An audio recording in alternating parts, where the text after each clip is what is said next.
I recently worked on a project for a church that just moved to a new location. They needed everything from system setup to live stream mixing, and in this video I just want to walk you through how I tackled it step by step. Plus, if you've ever wanted to work with me directly, I have some exciting announcements to share at the end of this video.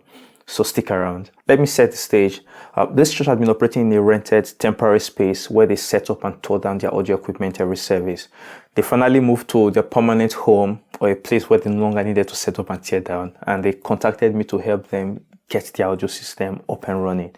They had the Midas M32 mixing console, a pair of Yamaha DXR15 Mark IIs for front of house, 2 stage monitors, I believe those were marquees, and 2 subwoofers. The goal was to set everything up in a way that optimizes their current system, to tune the room, and to sound check with the band and ensure the house mix and live stream audio were top notch. Now here's something I also need to mention. The church were not interested in getting new equipment, even though they actually needed an upgrade. They needed a few more speakers, the subwoofers needed changing, and a couple of other things, but they didn't just have the budget for it at the moment. So they wanted me to optimize what they already had for the new space, basically to stretch them to their limits, and until a couple of months where they have the budget, or where the board approves the budget for new audio equipment. Now the first challenge comes with being able to design the system to ensure that the 2 front of house speakers, the Yamaha DXR15 Mark IIs, would sufficiently cover the room. This is something that's not very possible, but somehow I needed to make it work. So for some context, here's a drawing, a sketch I just made now of how the room looks. This is not drawn to scale, but it's just for you to understand what I mean. So this is basically like, I don't know what word to use, but a cross section of the room. So this is the stage at the left hand side. It's kind of like elevated a little bit. And this is the audience sitting area. It's kind of like 2 floors. There is the main audience sitting area, and then there's a gallery on top. So the challenge was not just, if it was just like a huge audience sitting area like this, the ceiling was quite high, which was good for me because I could leave the speaker as high as possible, and then the ratio between the speaker to the front row and the ratio between the speaker to the back row can be minimized if the speaker can be raised up. So I wouldn't really have lots of difference in dB from front to back, which is what I wanted. But the challenge comes with this gallery, because those at the back, they don't have a direct line of sight to the speaker because of this decking here, which is the floor of the gallery or the roof of those sitting behind. So that was a challenge I had with using just one speaker. What probably would have been able to help was to have another speaker here, kind of like a delay speaker, to cover for this part of the audience sitting area, but the church didn't just have the budget for that. Thankfully, the ceiling was high, and then I opted to raise the speaker as high as I could, or as high as was possible, and then angle it a little bit. The Yamaha DXR15 Mark IIs do have a 60-degree vertical coverage angle. So by angling it, I don't know if this is actual 60 degrees, but I could cover the front here and also be able to throw to the gallery. So this was good for me. The challenge just comes with this point, but it's a compromise we had to make anyway.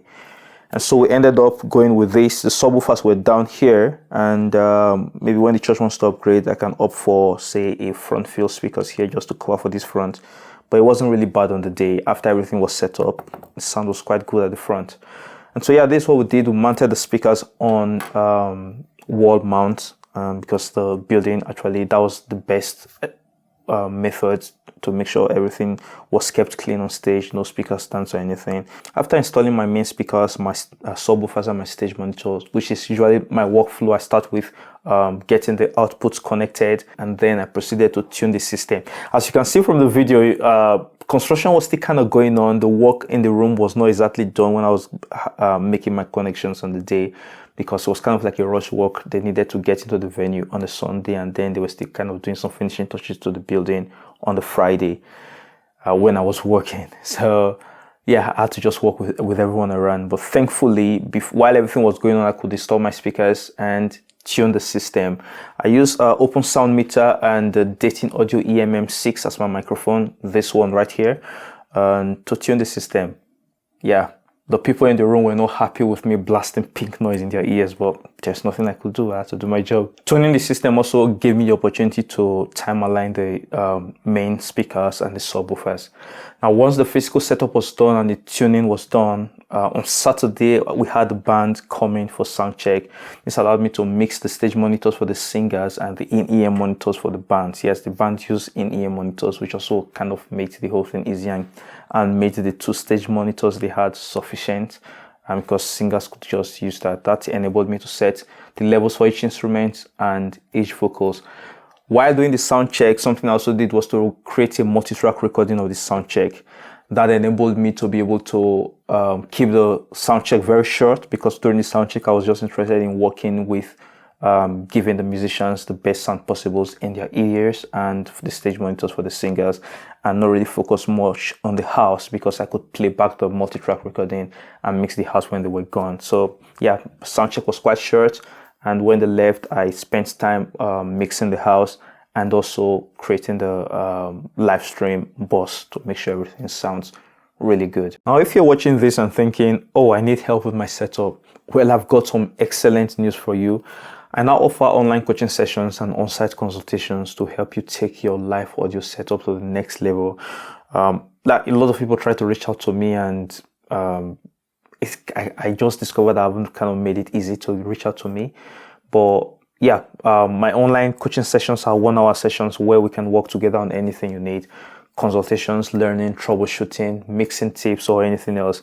You can book directly on my website, kelviniraganoma.com. And for those in the UK, I offer in-person consultations as well, which includes customized team training, system optimization, troubleshooting and upgrades, mixer and sound system setup, managing sound for events even, or trainings.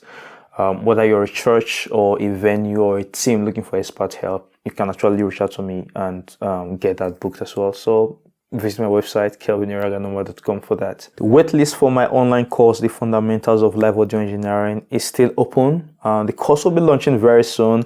The date is exclusively going to be announced to those who have signed up for the waitlist only, and then when the course eventually launches afterwards, I will make the information on about that public. So yeah, sign up for the waitlist if you haven't done so already.